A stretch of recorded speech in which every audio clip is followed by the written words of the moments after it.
काला साया। यूं तो बनारस घाट अपनी खूबसूरती के लिए बहुत प्रचलित है, पर घाट के किनारे कई राज लिए बैठे हैं। ये कहानी शुरू होती है बनारस के घाट के पास बने ममता निवास से, जहाँ प्रिया लाल जोड़े में ममता के घर उसकी बहू बनकर आती है। आओ आओ बहू, घर को अपने पैरों से पवित्र करो। ममता घर की दहलीज पार कर ही रही होती है कि अचानक एक बहुत गंदी सी बास पूरे घर में फैल जाती है।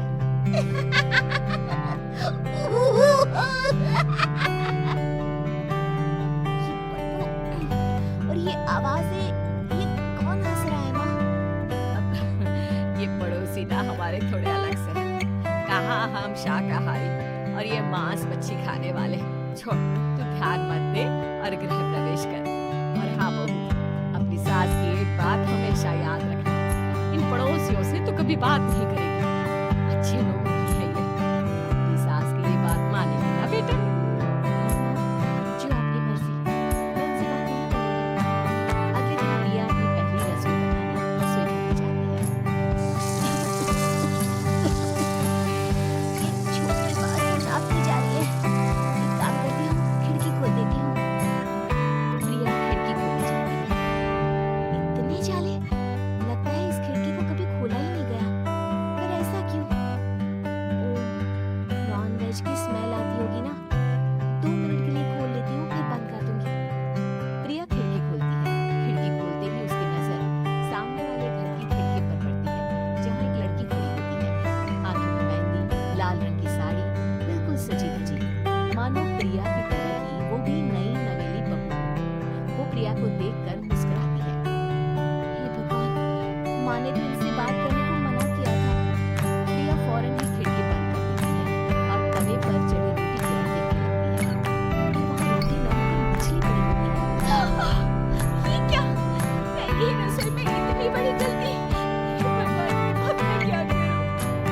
प्रिया बहुत डर जाती है और फौरन रसोई की सफाई करने और फिर सभी के लिए खाना बनाने लग जाती है। जब वो सबको खाना परोसती है, सब तो ठीक है, मैं बेकार में चिंता कर रही हूँ। हे भगवान, ऐसे ही बस अपनी कृपा बनाए रखना। रात के वक्त जब सब सो रहे होते हैं, तब प्रिया को पायल की आवाज सुनाई देती है, जिससे उसकी आंख खुल जाती है। ये पायल की आवाज कहाँ से आ रही है?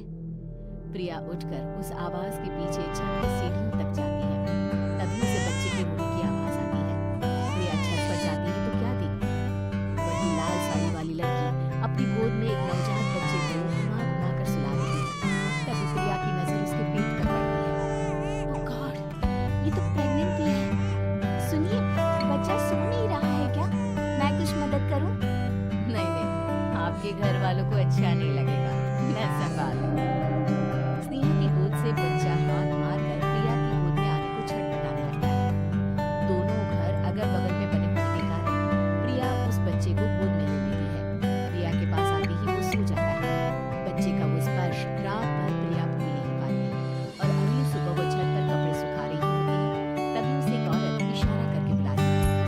स्नेहा कह रही थी, बाबू तुम्हारी गोद में आते ही सो गया। मैं गौरी, स्नेहा की माँ हूँ।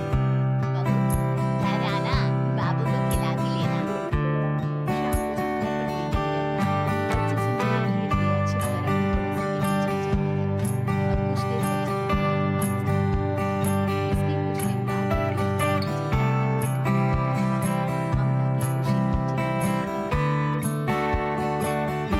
ममता की खुशी का अजी, पता नहीं क्यों उल्टी आ रही है। प्रिया भागती हुई वॉशरूम में जाती है। तो हरे और लाल रंग की उल्टी करती है। उस उल्टी में से कीड़े निकलते हैं। ये क्या? ओए, और ये कीड़े! माँ! माँ! प्रिया की आवाज सुनकर ममता दौड़कर आती है, पर बेसिन में कुछ नहीं होता। प्रिया हल्की बंदी हो जाती है। ये सब क्या हो रहा है? प्रिया थक जाती है और अपने कमरे में जाकर सो जाती है। डर के कारण वो इतनी थक जाती है कि उसका हाथ नहीं चलता है। तभी उसे ऐसा लगता है उसके पेट में मानो कोई बैठा है। प्रिया के पेट पर एक 5 महीने की बच्ची बैठी हुई थी, जो बुरी तरह जली हुई थी। माँ, तुम ही मुझे लाई ना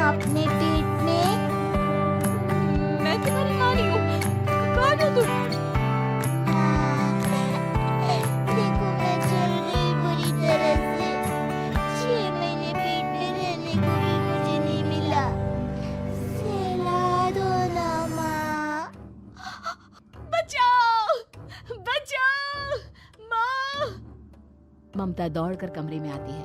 प्रिया की बातें सुनकर वो सब समझ जाती है। तू कहीं बगल वाले घर में तो नहीं जाकर आई ना बहू? मुझे माफ कर दो, मैं गई थी माँ। उस घर में सब मरे हुए हैं बहू। कई साल पहले स्नेहा उस घर में बहू बनकर आई थी। कुछ ही दिन में वो एक बच्चे को जन्म देने वाली थी। पूरा घर बच्चे के आने की खुशी में खोया था कि एक दिन अचानक उस घर में आग लग गई। सब बुरी तरह जलकर मर गए। गौरी आज भी दादी बनने का इंतजार कर रही है और इसीलिए स्नेहा ने अपना अजन्मा बच्चा तुम्हारी कोख में डाल दिया। ममता ये कह रही होती है कि पीछे से उसके पैरों को एक बच्चा पकड़ लेता है।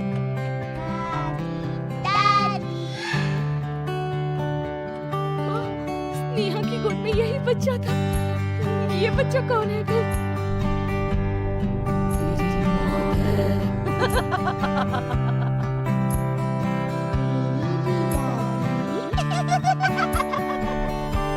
जिस चीज का ममता ने वास के ऊपर मौत को जाते बचाने की। प्रिया का पेट ऐसे ही भर जाता है। तो आप इसके पेट से बाहर निकलते हैं। बहू, संतोष को फोन कर, किसी पंडित जी को बुला बहू। प्रिया का पति भागता हुआ घर आता है। ये तो होना ही था माँ। तेरा बाप तेरे सामने आ गया तो तू सह नहीं पा रही है। स्नेहा घर में आग लगी नहीं थी, माँ ने लगाई थी प्रॉपर्टी की लालच में। और वो बच्चा मेरी पहली पत्नी का बच्चा है, मेरा बेटा, जो कि उस आग की चपेट का शिकार हो गया था। मैंने तुमसे ये सब माँ के कहने पर छुपाया था। मुझे माफ कर दो प्रिया। तुम अगर चाहो तो यहाँ से जा सकती हो। मैं तुम्हें किसी भी बंधन में रखना नहीं चाहता। मेरी शादी हुई है आपसे, मैं आपको छोड़ नहीं सकती, पर उससे पहले हमें स्नेहा, उसकी माँ और बच्चे की आत्मा की शांति करवानी होगी। संतोष और ममता गौरी के घर जाते हैं। अंदर सब कुछ जला हुआ होता है। जमीन पर जली हुई लाशें बिखरी हुई थी।